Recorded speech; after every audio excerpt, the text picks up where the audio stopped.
Цас мөсний оронд байрлах хамгийн өндөр харуул хамгаалалттай харт самхаг гэдэг нэртэй шоронд аймшиг талуурчин оркийг хорихоор хоёуг цэргүүд нүүлгэн ирж бүдэр зураглаар кино мэн эхэлдэг. Алуурчин орк шоронгийн хоригдох хүрээнд орж иртэл манай киноны гол дүрүүд болох Эдгэн болон Хоолга хоёр түүнийг ухтаа авдаг. Ухтаа авдагч юу ахав дээ муу ялгаагүй хоригдлууд. Мэдээч хэрэг би хүч чадлаараа илүүрхнэ гэж бодсон орк Хоолгаг оролдож байгаад хоёр хөлнийхөө өвдгийг хууг шивлүүлээд дараад нь Хоолгад нүрээрээ нам савуулж ухаан алдснаар кино мэн бидэнд Хоолгог ямар мундаг тулаач бүсгүй болохыг мэдэгддэг. Маргааш нь манай хоёр шоронгийн удирдлагуудтай давж заалдаад хэрэгээ хөнгөрүүлж суллагдахаар уулзах ба Эдгэн яагаад өөрийгөө шоронгоос суллагдах ёстой болохоо мөн яагаад энэ шоронд ирсэн болохоо ярьж эхэлдэг. Тэрээр өмнө нь чөтгөрүүдийн эсрэг тулалдаж явсан юмсанж Эдгэний барьж номтгсон улаан шулман өшөөгөө авахар түүний эхнэрийн амийг хороож Эдгэн өөрийнхөө бяцхан охин болох Кирата хоёулахнаа үлдээж сэтгэл санаагаар навс умснаасаа болоод бүлгмээс гарч архичин болж ууж явж байгаад Хоолготой тарж танилцаад хамтдаа амьдарч бүр сүүл рүүгээ нийлж хулгай тонуул хийж эхэлсэн юмсанж тэрч бүхэл хулгаан бүлгэмдээ шидтэн Саймон болон Сэргэлэн Форж гэх хоёр гишүүн хүртэл нэмж аваад бүлгэм нь өдөр бүр амжилттай хулгай хийж явж байгаад нөгөөдөр Софино гэх нэртэй шулмтай танилцсан байх ба шулам Софино манайхнаар хулгай хийлгэхээр ирсэн болохоо хэлж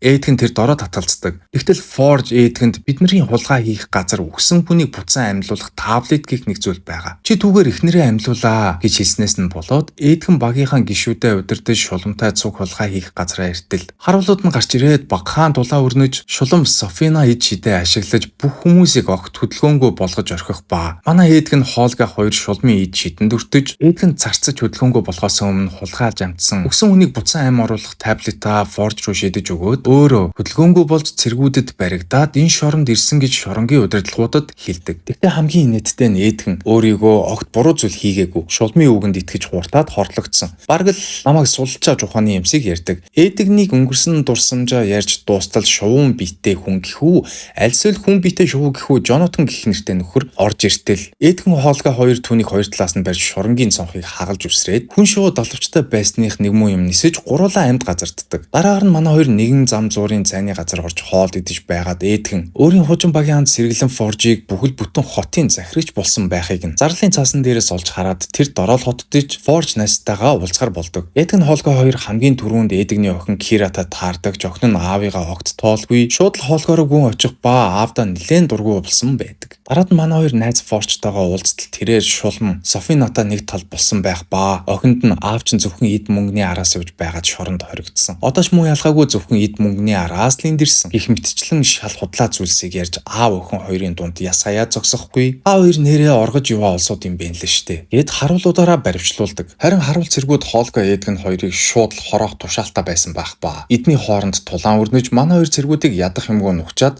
зэвсэглэж аваад хотоос зүгтэн гардаг. Эдгэн замдаа Хоолгоод би охиноо заавал аварна. Бидэнд нэмэлт хүч хэрэгтэйгээд хуучин багийнхаа анд шидтэн болох Саймоныг олж багтаа буцааж илсүүлээгээд Саймоныг хүмүүст ид шидийнхээ үзүүлбэрийг үзүүлэнгээ эд зүйлсийг нь хулгайлж байхтаа зэрэгцэж өөдөөс нь гарч ирээд гар далалсан чинь Саймон гинт цочоод хүмүүсээс хулгайлж байсан эд зүйлсээ газарт унгаж баригдаад манай хоёртой нийлж зүгтаадаг. Эдгэн замдаа Саймонд болж өнгөрсөн бүхнийг хэлээд тусламж гуйтай Саймон туслая. Гэхдээ дотгошоогоо нэвтрэхэд бид гурийн хүч арай л жултна. Тиймээс Дорк гэдэг нэртэй хүссэн амьтныхаа дүрд хувирах чадвартай бүсгүйг багтаа илсүүлээд хамтрах хэрэгтэй явж түүнийг олцгоё гэж цааш явж байгаад цэргүүдэд баригдаж цаашлуулах гэж байгаа бүсгүүтэд тааралддаг. Гэвтэл цэргүүдийн нэгнийх нь морь тэр дороо хувирч шар шувуун баавгай эсвэл баавгай шар шувуу болж хувираад цэргүүдийг жинхэнэ урж тастаа цаашлуулах гэж байсан бүсгүйг авардаг. Энэ бол Саймоны багтаа нэмж илсүүлэх хэрэгтэй гэж яриад байсан Дорк гэдэг бүсгүй. Үүний дараа киноны сцен цаашаа солигдож ордон доторх үйл явдал гарах ба шулам Софино өөрийнхөө эзнийхээ сүнстэй ярилцаж гартаа улаан ивэр барин суух ба эзэнт нь түүнийг хорон төлөвлөгөөгөө нэн даруй хэрэгжүүлэхийг шаарддаг. Бодлого Форж гаднаас өрөөнд нь орж ирээд Софиног хамт явж хүмүүстэй уулзъя гэж дагуулад хоёр баян ноёдтой уулзаж байтал Дорк ялаа болж хувраад эднэрийн яриаг тагнуулдаж байгаад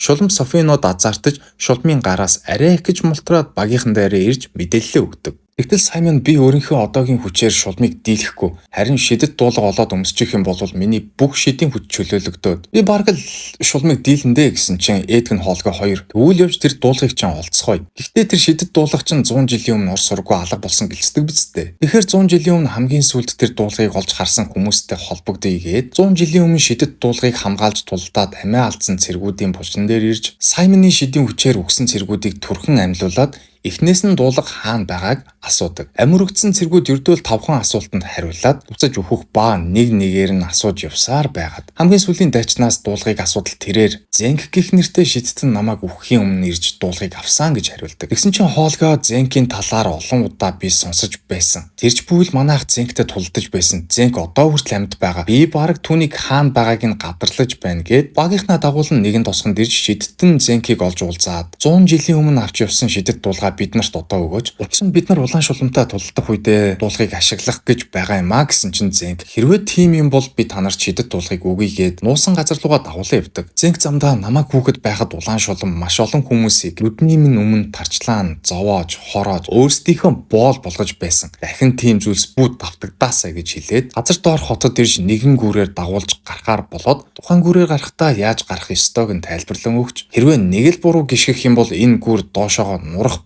болно гэж хэлэхдээ зэрэгцэн Саймон гүүрэн дээр санамсаргүй гიშгээд гүүрийг нь нураачдаг. Азар Хоолгогийн авч явсан таяг нь энгийн таяг биш харин 500 ярд дотор хүссэн бүх газараа портал болгон ашиглах боломжтой. Шидэт таяг байсан тул гүүрний хоёр талд портал нээж Зенкийн нуусан шидэт дуулгыг очиж авцгаатал гинэтхэн нэг бие дааж ятсан тарган руу гарч ирээд манайхныг идэхээр хөөж манайхан зүвтэж яваад мухардаж нүхэн араас нь хөөж усан тарган луун манайхны орсон нүхээр багтаж ядан толгоогоо чихэж эдгэн лууны амнаас гарах газ ч юм уу азотын хий ч юм уу ямар нэгэн хий ялгарч байгааг нь анзаараад Саймон шидээ ашиглаж гал гарга гэж хэлээд Саймоноор гал гаргуулж газар доор хагууг дэлбэлүүлээд зүгтэж амьд гарцгааж чаддаг. Зенк манайханд амжилт хүсээд өөрийнхөө замыг хөөхөөр цааш явж Саймон шидэт дуулгыг ашиглаж үзэхээр толгойдоо угалтал зэрэгэлдэх ертөнц рүү шилжиж ирдэг. Зэрэгэлдэх ертөнцид Саймонтой түүний өвөө нь уулзах ба түүнд чи үүнийг хүртэх эрхгүйгээд дуулгынхаа хүчийг ашиглахыг нь зөвшөөрөлгүй түлхэн гаргах ба Саймон бууж өгөлгүй хэд удаа дуулгыг өмсөж бүтлгүүдэд эцэст нь бууж өгдөг. Гэтэл ээдгэн тэгвэл одоо хэдүүлээ Б төлөвлөгөөнд орцгоё гэд ордон руу орох зургийн жазны нэг талд нь портлоо нээгээд өөртөө гаднаас нь орохоор болтол ордон руу оруулсан зураг нь шал руу харж унаад дахиад л төлөвлөгөөнд бүтлгүүддэг. Ингээд манайхан ямартай ч ордон руу нууцаар нэвтрэхээр болоод ордны үдийг сахиж байсан цэргүүдийн анхаарлыг Саймоны ид шидээр бүтээсэн тусгалаар анхаарлыг нь сарниулаад өөртөө араар нь нууцаар ордны хаалгаар нэвтэрч байтал Саймон азгүйтэж газрын нүхэнд хөлөө гацааж гიშгээд шидээ ашиглах үедээ алдаа гаргаж баригдаад цэргүүдээс шууд зүгтэж ордон руу гүйж хоёр тишээгээ салж Хоолго цэргүүдтэй тулалдан үлдэж Саймон шидэт дуулгаа өмсөж зэрэгэлдэх ертөнцөд ирээд өвөөгөө өөрийг нь нэг сайн гихчин шанаадаж аваад шидэт дуулганыхаа хүчийг ашиглахаар болдог. Харин Хоолго тулдаж байсан цэргүүдээ ялчаад Саймон дээр иртэл гинэтхэн газраас авраг 8 айлжны хүл гарч ирээд хоёуланг нь хүлж авдаг. Зөвхөн энэ хоёрч гэлтгүү доорогч гисэн сонор сэрэмжээ алдаж нэгэн цэрэгт араасаа цохиулаад баригддаг. Харин эдгэн охиноо олж уулзаад уучлалт гуйн хамтдаа зүгтцгаая гэтэл улаан шулам охиныхын дүрд хувраад эдгнийг хүлээж байсан байх ба эдгнийг ч муу ялгаагүй барьж аваад багаар нь үхлийн аюултай тэмцээнд оролцуулахаар болдог. Тэмцээн их энгийн дүрмтэй төөрдөг байшин шиг замаар аимшигт харгас араатнаас 9 минут зүгтааж цаг товсох үед амьд 9 минут гарахад л хангалттай. Төд удалгүй тэмцээн эхэлж манай дөрөв аимшигт араатнаас 9 минут зүгтаагаад ордны гадна гарч чадах ба хуучин багийн гишүүн Сэргэлэн Форжин хотыг орхин зүгтаахаар нэгэн усан онгоц бэлдээд дүүрэн алт эрдэнэс мөн өгсөн хүнийг буцаан амьлуулах тавлтыг усан онгоцондоо хийсэн байхыг олдог. Төд удалгүй Форж эдгний охин Кираг дагуулan усан онгоц руугаа зүгтэн ирэх ба эдгэн охиндоо Форж бол улаан шулуунтай хамтраад намайг шоронд оруулсан. Бас энэ бүх хугацаанд чамд худлаа ярьж байсан шүү. Би эд баялагын араас бус ээжийг чин амьлуулах таблетыг олохоор тэр өдөр явсан юм аа. Энд чамайг авахар бас ээжийг чин амьлуулах таблетыг авахар ирсэн. Одоо хамтдаа гэртээ хайрж ээжийг чин амьлуулад аз жаргалтай сайхан амьдарчгаая гэж хэлтэл Форж гинэтгэн худаг гаргаж ирээд Кираг барьцаалан аваад за үгүй шүү хөшөө андаа тийм зүйл огт болохгүй. Миний алт эртнэстэй завнаас холд гэж тушаатал Хоолго завин дээрээс нэг төмөс олоод Форж руу ухаан алдаж унтлан шидээд Кираг 9 минут аваад зүгтаад чадцгаадаг. Ингээд бүх зүйл дуусаж амар сайхандаа жарахан дээ гэж бодож байтал улаан шулам шидээ ашиглаж хотын бүх иргэдийг хороох зан үлээ үлдэж үнийг нь харсан манайхан усан онгоцныхоо жолоог эргүүлээд хотын харт иргэдийг аврахаар буцаж Саймон хотын иргэдийн анхаарлыг татахаар усан онгоцонд очисан алт эрдэнэсийг агаарт нисэж буй бөмбөлөгтэй портлоороо холбоод бөмбөлөгнөөс баахан алт эрдэнэс асгарч хотын харт иргэд бөмбөлөгнөөс асгарах алт эрдэнэс рүү гүйлдэж улаан шулмны хараалт шидийн хүрээнээс гарцгаадаг. Тэгсэн чинь улаан шулан маш их урлаж манаахан руу гал нээж 4-1 гэсэн ширүүхэн тулаан өрнөж улаан шулам жаахан дилдэд ихснийхэн дараа бүхнийг зарцаан гацаадаг эвгүй шидээ ашиглаж манаахныг бүгдийг нь зарцаадаг. Гэхдээ хамгийн гоё нь Саймон улаан шуламны зарцаадаг шидийг нь хариулж чадсан байх ба доорыг аврах шарс шуун баавга болж хувраад улаан шулмыг шүүрж аваад өвхөн өгтлэн газар руу савж орхидог. Хэдийгээр дайснаа ялж чадсан ч Холга маань тулааны үеэр өвлийн шарх авсан байх ба хайртай дотныхоо найзуудтай эцсийнхээ үгсээ хэлж амжаад амьсгал хураатал эдг нь эхнэрээ амьлуулахаар амь насаа эрсдэлд оруулан байж гартаа оруулан авсан таблетаа ашиглаж Холгаг буцаан амьлуулдаг. Үүний дараа киноны шин солигдож Форж зүгтэн гүйж яваад зэнхтэй таарч баригдаад шоронд хоригдож хотын хард иргэд болон манайхан шулмыг ялснаа тэмдэглэж буй аз жаргалтай дүр зураглалаар кино төгсдөг байгаа.